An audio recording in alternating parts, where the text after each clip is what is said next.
Ce programme vous est présenté par Antemeta, expert de la protection des données et du cloud hybride avec son partenaire Veritas.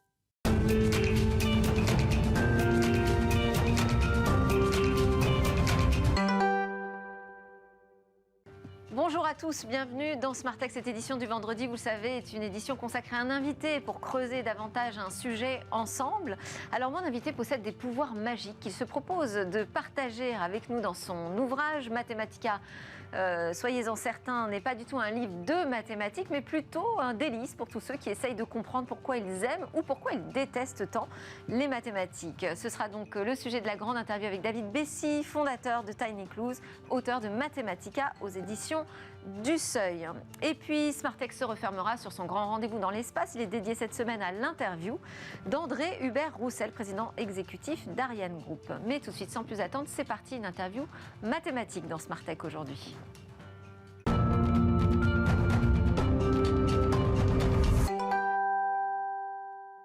Dans la grande interview, je reçois David Bessy aujourd'hui. Alors, je le présenterai comme un écrivain, un peu magicien, ex-chercheur en mathématiques pures. Son livre Mathematica n'est pas un livre de mathématiques, mais la promesse d'une aventure au cœur de nous-mêmes. C'est même le sous-titre de l'ouvrage. Alors moi, avant même sa sortie, j'ai tout fait pour pouvoir vous recevoir. David Bessy, merci beaucoup d'être avec nous sur le plateau de Smart Tech. J'étais très curieuse de savoir enfin comment vous alliez pouvoir nous parler de mathématiques. Et alors, vous commencez par nous expliquer, alors, je ne sais plus si c'est au tout début, mais moi en tout cas ça m'a frappé que cette aventure d'écrire, en fait, c'était mettre des mots sur ce qu'on voit, ce qu'on ressent, ce qu'on traverse. Et c'était un peu comme les mathématiques d'écrire. Oui, les mathématiques sont une matière littéraire. Quand j'avais 20 ans, mes amis me disaient « Mais toi, tu es scientifique puisque tu étudies les mathématiques ». Je leur disais « Mais pas du tout, les mathématiques sont une matière littéraire ». À l'époque, je me souviens qu'ils entendaient ça comme une boutade et je crois que j'ai écrit ce livre pour que ça se rende compte que ça puisse être sérieux. Et il y a d'autres choses qu'on entend comme des boutades, hein, quand vous citez Einstein qui nous dit « j'ai pas de don particulier » ou d'autres grands mathématiciens. Vous prenez leur exemple et leur histoire pour démystifier, nous dire « Non, mais ce ne sont pas des boutades, il faut tout à fait les prendre au sérieux » quand ils disent « ce n'est pas un don particulier, les maths ». Alors là, c'est beaucoup plus grave qu'un enjeu de boutade. Parce que ce que dit Einstein, c'est quelque chose de très choquant pour nous. Il dit « Je ne suis pas spécialement intelligent, je n'ai pas de don, je m'y prends juste autrement ». Et on a tous le réflexe de penser qu'ils se moquent de nous, parce que ça nous paraît le comble de l'arrogance, comme quand des top modèles disent que la beauté, c'est pas ça qui compte, c'est la beauté intérieure.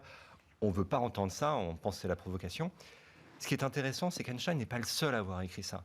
D'autres grands savants au cours de l'histoire ont écrit ça, la même chose, depuis Descartes, qui commence le discours de la méthode par essentiellement le même propos que celui d'Einstein, jusqu'à plus récemment Alexandre Grothendieck, le grand mathématicien du XXe siècle. Et donc, il y a forcément quelque chose à creuser. Ils ne peuvent pas tous se moquer de nous de la même manière. Et surtout, on les prend au sérieux pour tout le reste, mais pas pour ça. Voilà. Parce qu'on a au plus profond de nous un préjugé, qui est un terrible préjugé, qui dit on ne peut pas devenir mathématicien, c'est forcément un don du ciel, cette compréhension-là. Et ce préjugé, et je crois un préjugé extrêmement toxique, il faut vraiment s'en débarrasser. Il est aussi méchant que les plus méchants des préjugés racistes. Et il a le pouvoir de tétaniser tous ceux qui se confrontent aux mathématiques, parce que c'est difficile pour tout le monde. Quand on commence à se confronter aux mathématiques, on trouve ça dur, et seuls peuvent progresser ceux qui croient à leur capacité de surmonter cette difficulté initiale. Si on croit qu'on ne peut rien y faire... Donc il n'y a pas les bons et les mauvais en maths. Vous dites que c'est un chemin accessible à tous, alors qui nous donne de pouvoirs magiques. Vous entretenez quand même cet aspect magique autour des mathématiques. En fait, c'est comme si on retournait à cette magie de l'enfance, de la découverte. Oui, c'est toujours perçu comme magique parce qu'on ne voit pas comment les gens font. Parce que pour comprendre les mathématiques, il faut faire des gestes invisibles dans sa tête. Et par principe, les gestes qu'on fait dans sa tête, les autres ne peuvent pas les voir. Donc forcément, quand on trouve la solution, on a l'impression que les autres ont l'impression que c'est venu du ciel. Ils n'ont juste pas vu ce qu'on a fait, le cheminement qu'on a fait dans sa tête pour y arriver. Donc je joue évidemment sur la notion de magie. Quand moi, je me suis confronté aux mathématiques, j'ai vu des gens qui étaient beaucoup plus forts que moi et j'avais l'impression que c'était des magiciens. Mais la vraie magie n'existe pas. Quand vous voyez un magicien qui fait des tours de magie, en fait, il s'y prend d'une certaine manière. Et ce que j'ai voulu raconter dans Mathematica, c'est... illusionniste plutôt qu'un magicien. Voilà, c'est ça. On est tous des illusionnistes. Et il y a des manières de raconter et d'enseigner cette espèce de tradition secrète des mathématiciens qui n'est pas l'enseignement traditionnel, qui est une histoire totalement différente. Alors, on va y venir à l'enseignement parce que c'est évidemment un point clé. Mais moi, quand même, ce que j'ai compris en lisant votre livre, c'est qu'il y avait un obstacle, et je dirais une malédiction des mathématiques. Pour moi, l'obstacle, c'est, vous le dites clairement, hein, c'est ce langage là, hermétique avec ces symboles indéchiffrables qu'ont dû inventer les mathématiciens pour expliquer clairement ce qu'ils avaient en tête. Et vous prenez la comparaison avec le solfège, c'est comme si on accédait qu'au solfège sans écouter la musique. Oui. Bon, ça, c'est un obstacle quand même. C'est un obstacle et celui-là, on ne peut pas le régler. C'est comme si les mathématiques étaient une forme de musique qui ne peut se jouer que dans notre tête. Donc forcément, c'est à soi-même de partir de la partition des mots, du langage, pour fabriquer dans sa tête les bonnes images, les bonnes façons de voir qui donnent du sens et qui permettent de prendre du plaisir dans tout ça. Et c'est une réalité, les mathématiques se passent en grande partie dans notre tête. C'est ça qui explique qu'elles ont été traditionnellement si difficiles à enseigner. Après, sur la malédiction, parce que moi je vais plus loin, il y a un obstacle, une malédiction, c'est qu'on ne peut pas apprendre par imitation, puisque ce sont, comme vous le dites, des gestes invisibles, de l'imagination, on ne peut pas recopier. On ne peut pas recopier, et c'est toute la difficulté. C'est comme si je voulais vous apprendre à faire vos lacets, mais vous ne pouviez pas voir comment moi je fais, et tout ce que je pouvais faire, c'était vous parler au téléphone et vous expliquer. Et essayez d'imaginer, expliquer au téléphone à quelqu'un comment vous faites vos lacets. En fait, vous ne savez pas l'expliquer, vous ne savez pas mettre des mots dessus. Cette difficulté-là est très représentative de la difficulté des mathématiques. Il faut arriver à assembler des choses dans sa tête pour donner du sens à ces mots, et on ne peut communiquer que par le langage. Cette difficulté, elle est là, on ne peut pas l'enlever, mais par contre, quand on commence à dire aux gens qu'il y a cet enjeu de faire des gestes dans sa tête, on se donne une chance de les débloquer. Et alors, vous nous rassurez aussi en nous disant que finalement, même les plus grands mathématiciens ont ce sentiment partagé avec ceux qui se croient nuls en maths, d'être totalement largués. Oui, c'est leur quotidien. Mais en fait, ils ne partent pas en courant, c'est ça la différence. C'est ça la différence, exactement. Donc il y a un enjeu dans l'apprentissage mathématique de domestiquer ses peurs. Et je crois d'ailleurs que c'est l'un des principaux bénéfices qu'on peut en tirer.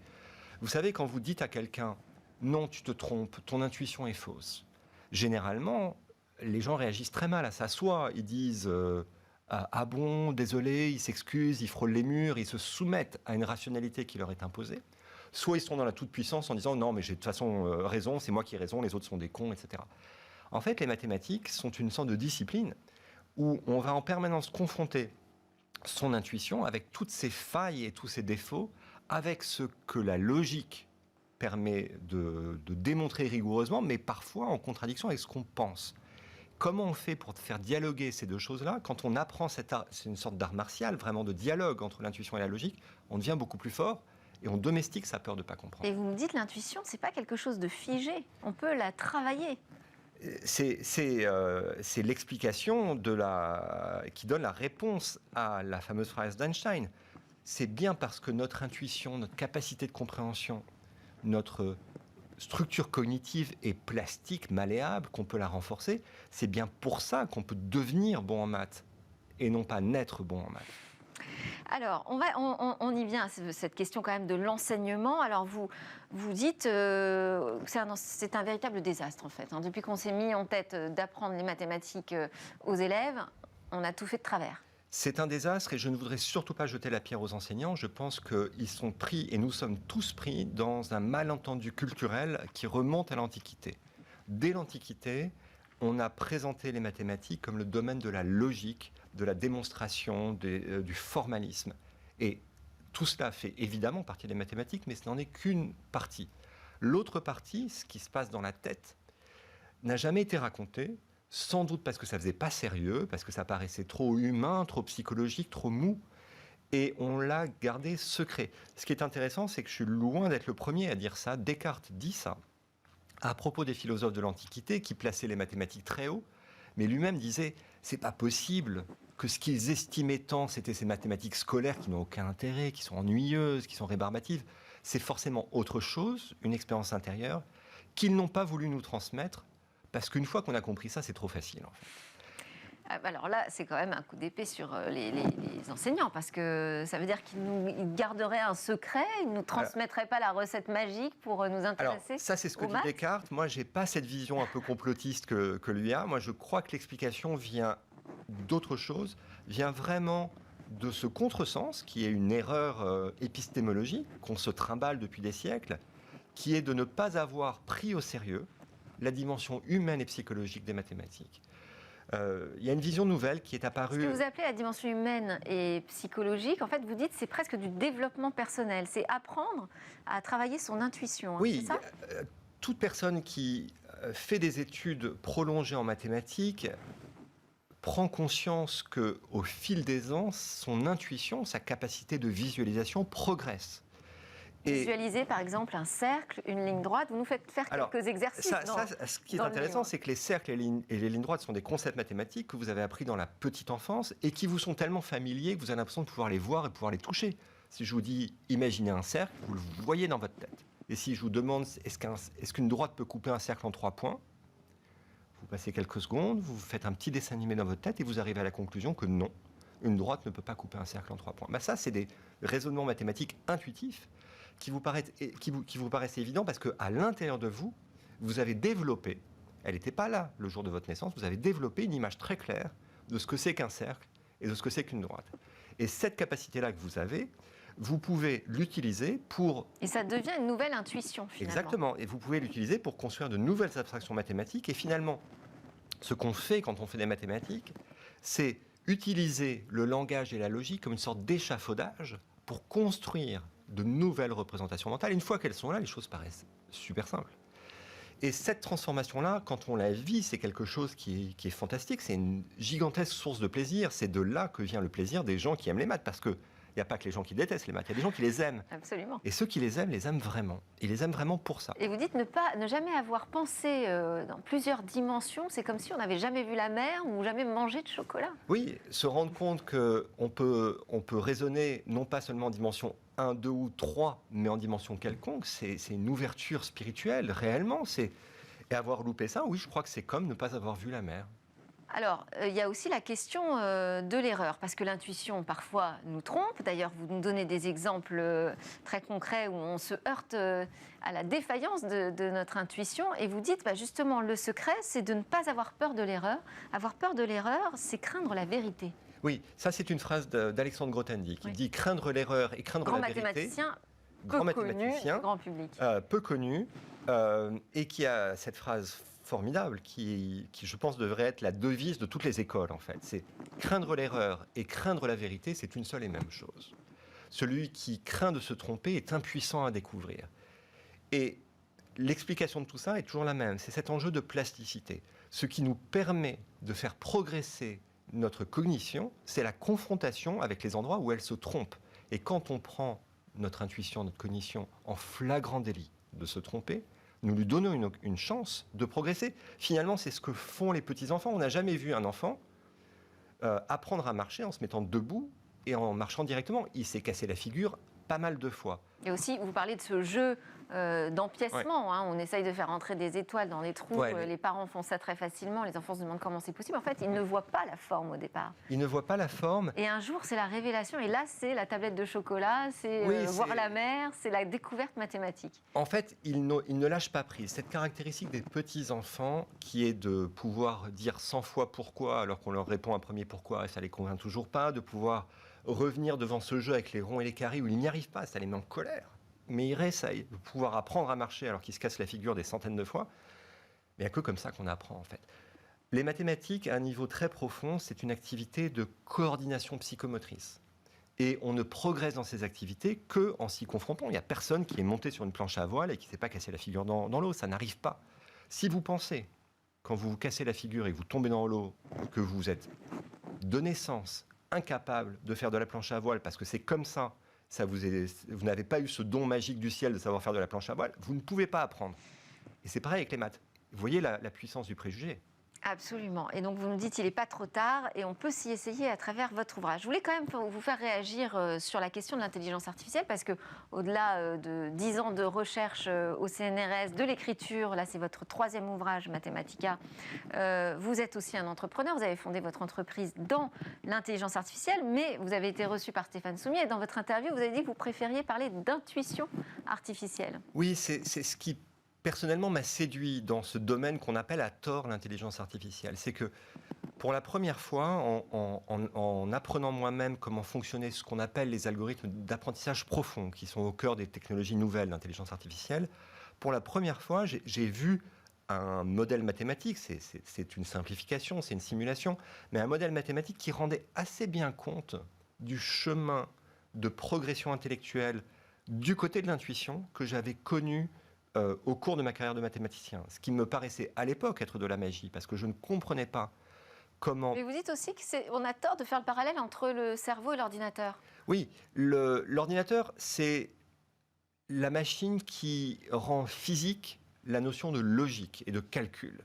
Mais ça, c'est la face visible, formelle des mathématiques. L'autre face, celle qui est celle de la compréhension intuitive, et celle qui est beaucoup plus proche du fonctionnement de notre cerveau. Pendant très longtemps, pendant toute l'histoire de l'humanité jusqu'à il y a quelques années, on comprenait très mal ce que ça voulait dire que d'apprendre intuitivement. On ne savait pas le modéliser mathématiquement, on ne savait pas fabriquer des machines qui imitaient ça. C'est réellement ce qu'on a percé en faisant ces progrès en apprentissage profond. On a pour la première fois fabriqué un modèle qui permet de faire des simulations de comment nous apprenons, par exemple, à reconnaître des objets à partir de la vision brute. Vous ne voyez pas juste des pixels de couleurs, vous voyez des formes, vous avez envie de les nommer, vous reconnaissez des objets. Ben, on comprend maintenant comment un amas de neurones qui a priori n'a pas de structure peut faire émerger spontanément des concepts, des formes. Et le mécanisme d'apprentissage se fait par la confrontation à l'erreur, justement. Alors, je voulais terminer cette interview, puisque j'ai un mathématicien, donc magicien, un peu rêveur, avec l'interview express. Je vous lance sur un mot, vous répondez aussi spontanément que possible. David Bessy, quels sont déjà vos rêves? Ils changent tous les jours. Vos peurs? J'essaie de m'en débarrasser, donc si j'en avais une dont j'avais le nom qui me viendrait spontanément, j'aurais essayé de m'en débarrasser déjà. Une idée fixe, peut-être? Qu'est-ce que ça veut dire que comprendre? Est-ce que vous avez une interrogation, quelque chose qui vous travaille? J'aimerais vraiment comprendre ce qui sépare les destins psychiques des gens. C'est frappant de se dire qu'on est des animaux très proches les uns des autres et qu'on vit la vie de manière extrêmement différente dans notre identité sociale, dans notre psychologie. Et c'est au fond le sujet du livre. Je sais que c'est une réponse beaucoup trop longue que je vous donne, mais... Le futur, vous l'imaginez comment alors? Avec toutes ces différences psychiques? Incertain. Incertain. Et comment vous voyez la prochaine révolution, la plus concrètement, de l'intelligence artificielle, de ces algorithmes qui travaillent un peu comme fonctionne notre cerveau? La révolution, elle se fait par les usages. Donc la vraie question, c'est comment nous allons nous approprier ça pour en faire des outils au service des humains et dépasser le mythe de choses qui nous remplaceraient et deviendraient les maîtres du monde. Et vous, dans 5 ans, vous pensez que vous serez? Je n'en ai pas la moindre idée. Pas la moindre idée. Parce que quand même, faire le saut de la recherche à l'entreprise, c'est pas un saut habituel. Et aujourd'hui, votre entreprise s'appelle Tiny Clues. D'ailleurs, je ne l'ai pas précisé. C'est quand même 70 personnes, des bureaux à Paris, New York, Berlin. Des bureaux à Paris et New York, oui. C'est une transition très inhabituelle. Je pense elle a beaucoup de valeur et j'espère que c'est un modèle qui sera repris. Je crois qu'en reliant la culture académique qui a ses forces et ses faiblesses avec la vie de l'entreprise, on apprend beaucoup et on peut apporter beaucoup. Merci beaucoup. C'était la grande interview de David Bessy, fondateur de Tiny Clues, une entreprise dans l'IA, mais surtout l'auteur aujourd'hui, c'est pour ça que je l'ai invité, de Mathematica aux éditions du Seuil. Passionnant pour tous ceux qui se demandent pourquoi ils aiment ou ils détestent les mathématiques. On se retrouve dès lundi. Je vous laisse tout le week-end pour réfléchir à cette question.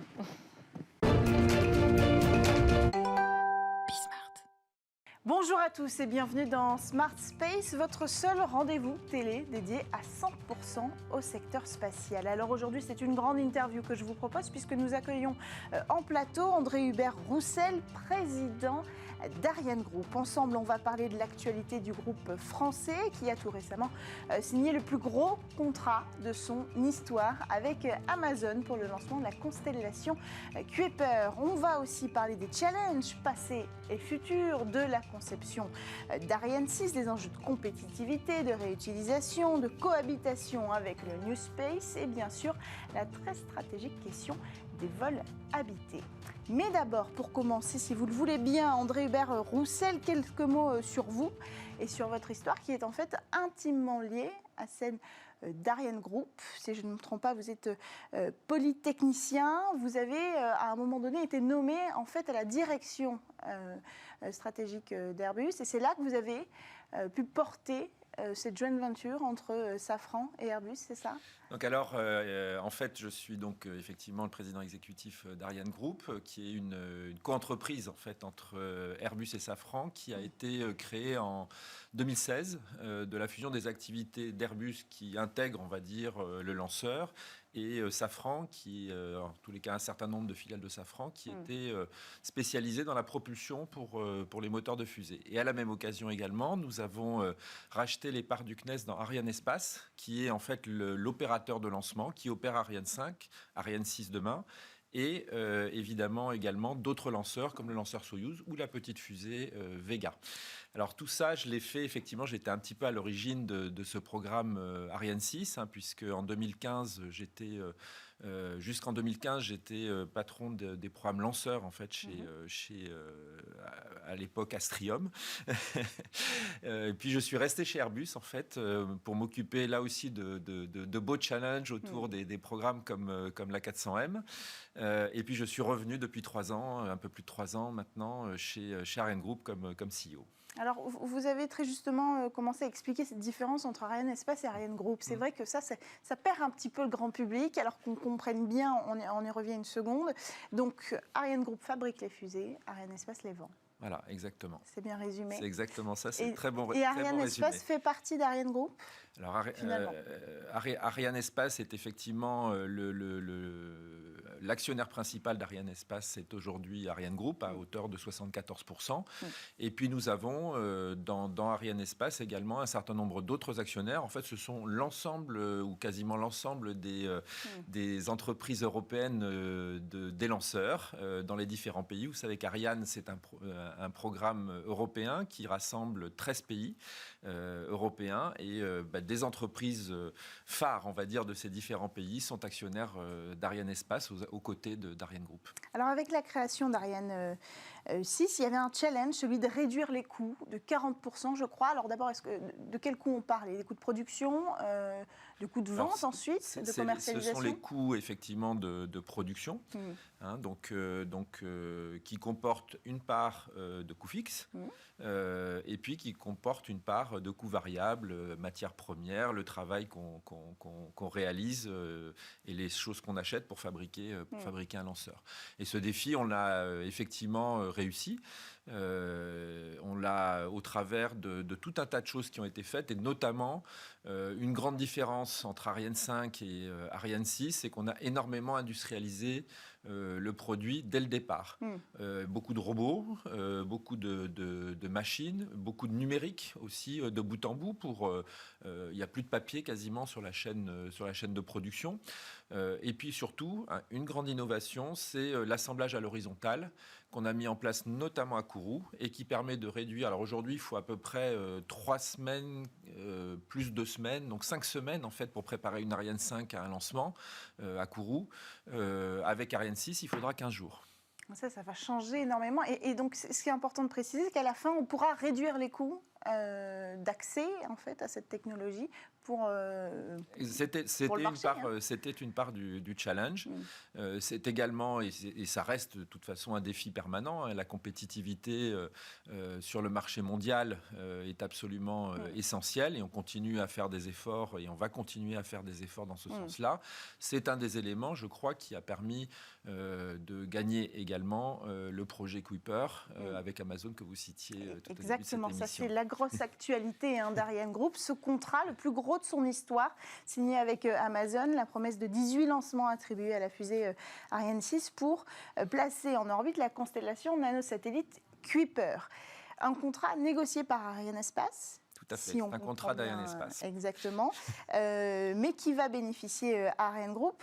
Vous étiez en concurrence avec qui pour ce contrat ? Alors, l'ensemble des grands développeurs de fusées, en particulier américains, United Launch Alliance, qui est une joint venture entre Boeing et Lockheed Martin, et puis SpaceX également potentiellement, peut-être un petit peu moins crédible parce que développant une constellation concurrente, et puis enfin la société d'Amazon elle-même, Blue Origin, qui développe également un nouveau lanceur.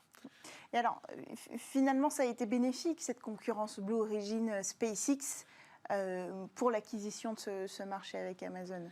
C'est indéniable. Alors, la stratégie en fait, d'Amazon, de Kuiper, est différente de celle de SpaceX. C'est-à-dire qu'ils ont réparti en fait, leur lancement sur plusieurs lanceurs. Donc, il y a 3 systèmes de lancement qui ont été sélectionnés. Celui de ULA, celui de leur propre système de lancement, Blue Origin, et le système Ariane. Ariane étant, on le voit, compétitif sur le marché international face à 2 autres acteurs américains.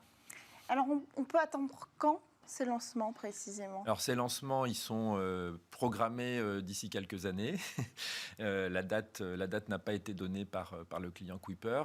Ça fait partie de son projet. Ils vont s'étaler sur à peu près 3 ans. Il s'agit de 18 lancements à réaliser sur 3 ans qui vont démarrer d'ici quelques années. Et alors, le premier lancement d'Ariane 6, qu'on attend avec impatience, qui était jusqu'à il y a encore quelques mois annoncé peut-être pour septembre 2022. On est passé un petit peu plus sur novembre-décembre 2022. Et là, on parle de début 2023. Est-ce que vous pouvez nous éclairer sur la date de lancement d'Ariane 6 ? Alors, je vais vous éclairer sur le fait que les équipes sont hyper mobilisées, que ce soit celle de l'ESA, celle du CNES qui réalise le pas de tir, celle d'Ariane Group, celle de tous nos partenaires industriels pour réellement franchir cette dernière ligne droite jusqu'au premier vol.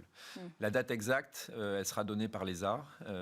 Voilà, quand toutes ces opérations se seront déroulées. On a encore 2 grandes étapes importantes à franchir avant ce premier vol, où la fusée, d'ailleurs, si vous venez visiter nos usines, est déjà quasiment terminée en termes d'assemblage dans nos usines européennes et va bientôt partir vers la Guyane française. On a 2 grandes étapes. Une étape qui est de tester l'étage supérieur de la fusée, donc celui qui fait en fait la polyvalence d'Ariane 6, qui nous a permis d'ailleurs de gagner le contrat Kuiper aussi, grâce à son moteur réallumable, son petit moteur d'appoint APU, qui permet en fait d'espacer les quelques dizaines de satellites qu'on lance ensemble vers une orbite, qui doivent avoir lieu à Lampolshausen et qui vont démarrer d'ici la fin du mois à peu près. Et puis la deuxième grande étape également, c'est dès que le pas de tir sera finalisé à Kourou, d'amener alors le module de ce qu'on appelle les combine tests, donc les tests combinés, le lanceur avec son pas de tir vont avoir lieu donc à Kourou. Le lanceur qui va servir à ça est déjà sur place. Il est en train d'être finalement assemblé. Il va bientôt être amené sur le pas de tir. Et là, on va pouvoir faire ces tests combinés pour vérifier en fait toutes les opérations préparatoires au lancement, donc en particulier le remplissage des réservoirs avec l'hydrogène et l'oxygène qui servent à propulser Ariane. Donc encore un petit peu de travail, qui a priori prendra encore quelques mois. On n'a pas la date précise. Voilà. Mais l'ESA va revenir très vite, je pense. On devrait avoir la réponse bientôt. Alors on a parlé de compétitivité.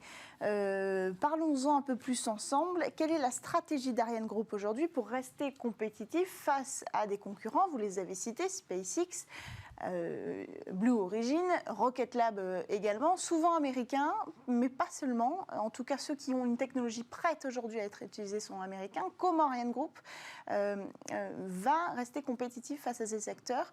Vous avez parlé des innovations technologiques sur Ariane 6. Quel est le reste de votre stratégie? Alors, on a déjà, Ariane 6, c'est le lanceur souverain de l'Europe. Et donc, on a cet impératif de servir en fait les besoins européens de nos grands États, de la Commission européenne, de l'Agence spatiale européenne, de façon compétitive. Et donc, ça fait partie de l'innovation qu'on introduit en permanence et qu'on a introduite sur Ariane 6. On est déjà en train de préparer une deuxième version d'Ariane 6, encore plus puissante, pour permettre de faire encore plus de missions, notamment pour les constellations, qui est un marché qui devient très important aujourd'hui. Et il y a la question de la réutilisation. Alors, on va évoluer en parallèle de ça. Évidemment, on ne s'arrête pas là. Voilà, on ne va pas s'endormir sous nos lauriers. La vision d'Ariane Group, c'est d'évoluer à terme vers une flotte de véhicules réutilisables et éco-responsables qui vont desservir les diverses orbites dans l'espace. On passe finalement d'une logique de point à point. Quand on envoie une fusée, on place un objet sur une orbite particulière. Et c'est la grande force d'ailleurs d'Ariane 5 aujourd'hui. James Webb Telescope, lancement réussi. Avec une précision absolument extraordinaire.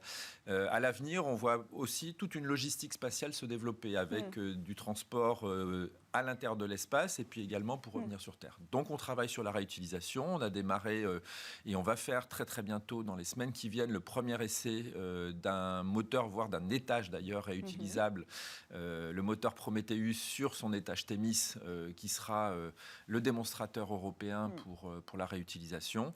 Ça fait partie de nos projets. D'un point de vue structure, la structure d'Ariane Group, il y a eu l'annonce de suppression de 600 postes en septembre dernier. Est-ce que ça fait partie aussi de cette stratégie, de trouver une nouvelle façon de réduire les coûts, de réorganiser Ariane Group pour être plus compétitive? Alors, on a effectivement en permanence le besoin de gagner en compétitivité. Je vous ai parlé de la numérisation de nos usines, je vous ai parlé de la mise en œuvre de technologies plus innovantes de fabrication, l'intégration à l'horizontale. Voilà, il y a tout un tas les économies d'énergie. Et d'ailleurs, c'est d'autant plus important aujourd'hui quand on voit l'augmentation des prix de l'énergie qui arrive, donc avec tout un tas de projets pour être beaucoup plus responsable et également faire des économies. Il y a un volet humain.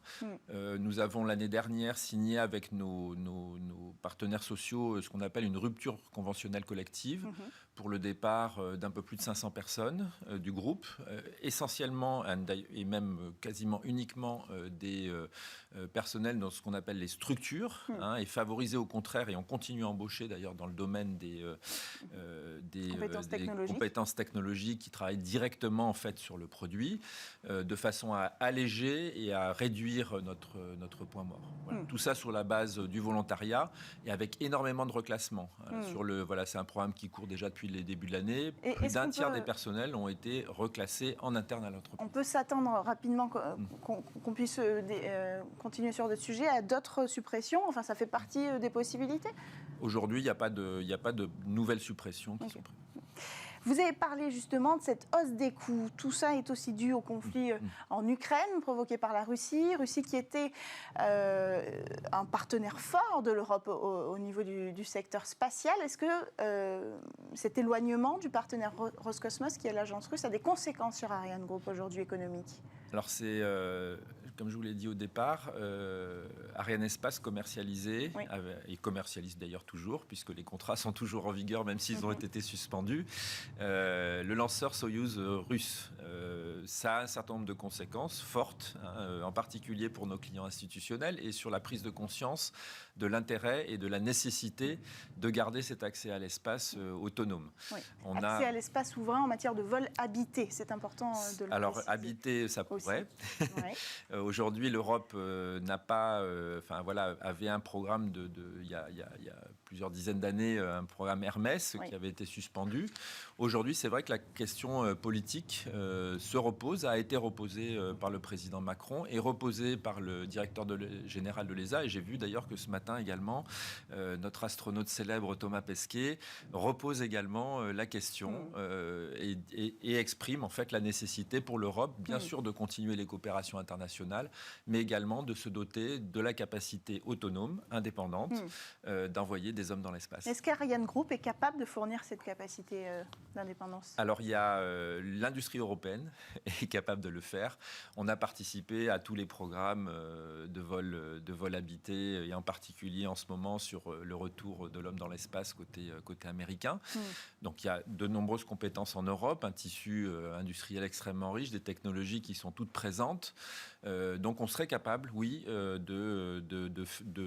d'une part, faire évoluer Ariane 6, faire évoluer le centre spatial guyanais pour qu'il soit capable d'accueillir des astronautes, et puis de développer le module qui accueillera ces astronautes avec un certain nombre de technologies qui sont nécessaires, qui existent tous. Et je pense que c'est alors au-delà du défi technologique, il y a cette part de rêve, évidemment, qui est importante, je pense, pour tous les concitoyens. Alors, pour faire tout ça, il faudra un budget qui sera voté pendant les ministériels, la réunion des 22 ministres, membres de l'Union, de l'Agence spatiale européenne, pas forcément au sein de l'Union européenne d'ailleurs, qui a lieu à Paris l'année prochaine. Et là, en novembre 2022, là, on pourra décider d'un budget et vous pourrez peut-être mettre en place des projets.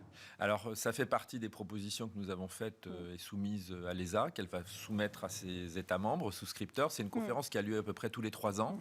Alors aujourd'hui, on ne parle pas du tout de lancer un programme vraisemblablement de plusieurs milliards pour emmener quand même l'homme dans l'espace. En revanche, des études préliminaires, oui, j'espère bien qu'on va pouvoir commencer à étudier quelles sont les possibilités de l'industrie européenne pour faire, parce qu'il faut s'y prendre un petit peu à l'avance. C'est des choses qui s'échelonnent sur une dizaine d'années. Et donc, il faut s'y prendre un petit peu à l'avance. Un dernier mot sur les startups. On n'a pas le temps de développer ce sujet, mais quand même, Maya Space qui a été annoncé sur le site de Vernon. Smart Space y était en fin novembre dernier. Donc, ça aussi, c'est une stratégie d'Ariane Group de faire éclore cette start-up et de participer à cet écosystème de start-up naissant. Oui, en fait, le monde du spatial, le monde des lanceurs est en train d'évoluer. D'ailleurs, une des premières étapes, ça a été la création d'Ariane Group qui changeait déjà une première évolution de gouvernance. Aujourd'hui, on souhaite, et on en a parlé tout à l'heure, aller plus vite vers la réutilisation et peut-être avec un mode de développement un petit peu différent. C'est pour ça qu'on a créé Maya Space. Ça n'est pas la seule start-up. D'ailleurs, ce n'est pas une vraie start-up puisque c'est une filiale d'Ariane Group sur laquelle nous allons chercher un certain nombre d'investisseurs tiers. Mais on a des coopérations avec, et dans le domaine de la réutilisation notamment, quand on a développé Thémis au sein d'Ariane Works, on a fait appel à tout un tas de start-up pour tester des technologies qui pourront être embarquées dans ce futur lanceur Maya.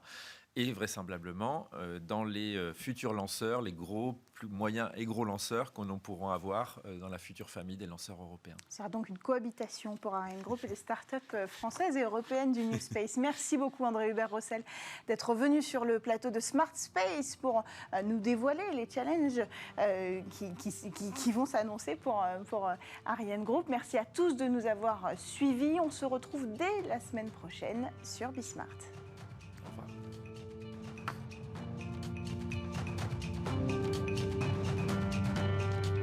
Ce programme vous a été présenté par Antemeta, expert de la protection des données et du cloud hybride avec son partenaire Veritas.